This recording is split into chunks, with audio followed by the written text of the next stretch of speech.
Hey guys, this is Waterdog, and today I'm going to be talking about the Assault class, and how you can be the best player you can be using the Assault class. Now I'm going to make a series about all the different classes and how to be effective with them and to find your personal way of being a good player on the battlefield.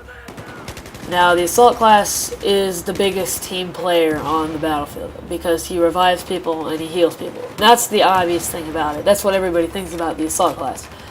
But you also have to remember about its name. It's called Assault.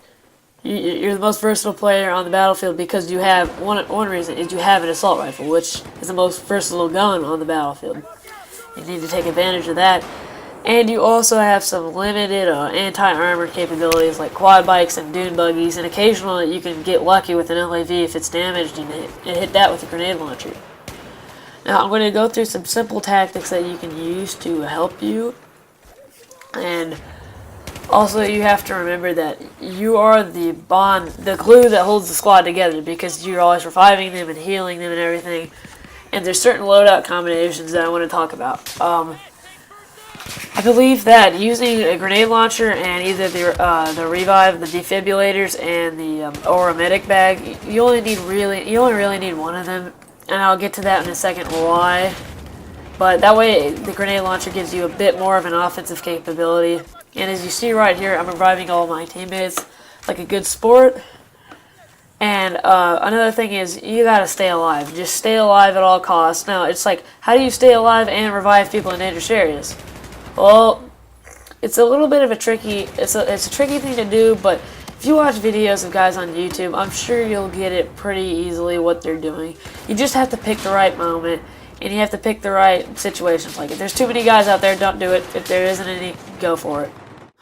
So, anyways, one thing I'm going to show you here in this clip is that you have to find the ways to be defensive, and you have to find ways to be offensive. Now, throughout this entire clip, I'm basically up in this building, defending this building, because there's two side buildings on this map, on like the C, or I think it's the C point, by the outside of the metro, where it's like all like the cafe and it's Paris and all that beautiful stuff that we'd all like to go see and do, but we'd rather play Battlefield instead.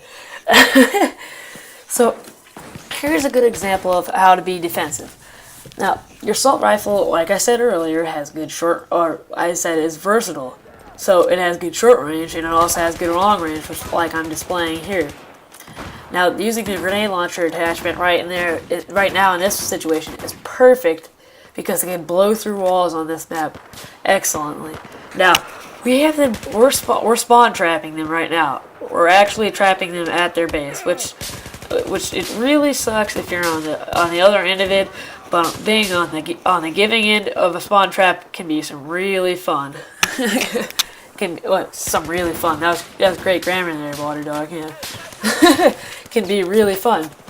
Now I have an LMG guy up here, which is great because the LMG player is definitely a defensive player, and since we're in a defensive situation right now, we just want to hold down the fort and spawn trap them. That's great for us. Now, the assault class, well, like I said, is versatile, but you want to find a midpoint between attacking and defending. Now, when I'm defending this building here, yet I'm attacking their spawn. See, this is like the perfect midpoint situation for an assault class. And if any of my squad mates go down while I'm up here, I have defibs and I can revive them with. So you want to try and find that midpoint between attack and defend. Excuse me, something just got in my throat. So definitely find that midpoint between attack and defending, and I'm going to show you some stats, or not some stats, I'm going to show you all the gadgets and what they can do, and give a quick explanation of what I use and why I use it. So let's head over to Battlelog. So guys, here's all the gadgets, and there's the M320 gadgets, which are a bunch of grenade launchers. The HE is a regular grenade. The smoke, the dart actually turns it into a shotgun, and the FB shoots a flash grenade, which is interesting to me. And then the LVG actually shoots a grenade that bounces a little bit before it explodes. I never used it in BF3. I don't even know if they had it in BF3, but I haven't played with the Assault class much, not nearly as much as I've played Engineer, so I'm definitely looking forward to unlocking that. The M26s are all shotguns. There's like the regular buckshot, the flechette, I don't know how to pronounce it, which basically reduces the spread of the shotgun. It reduces damage but increases range. And then there's the slug is basically one slug round that's like usually an insta-kill from close range. And then there's the frag, which basically loads it with explosive shotgun shell. I don't know if it's frag, shotgun, I don't know what it is. But then there's the big three right here, which if you had to choose from the first aid pack and then the bag, you definitely want to choose the whole bag, even though you can throw these at a pretty good distance. But the thing about these is you really only need one of these. I mean, if you think you're gonna be, if you want to be like the most versatile player on the battlefield, you definitely want to have like a grenade launcher, the HE or the LVG for even close range engagements, like on Metro, which seems like the only place anybody ever uses it, but it's really good there. And you only really need one of these because in close quarters, I feel like the defibrillator is better because I can just revive somebody. I don't have to wait for them to heal and like, shot again, and then eventually die, and I can't do anything. The first aid pack and the medic bag being my favorite of the two because it heals more people.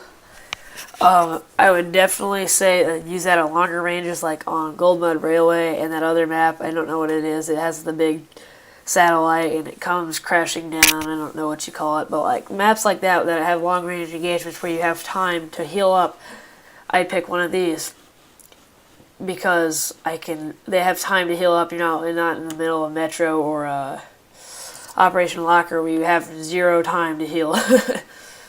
So yeah, that's why I think you only really need one healing and one of these, because it makes because having one healing and then one explosive grenade launcher or something makes you the most effective, the most versatile, player on the battlefield.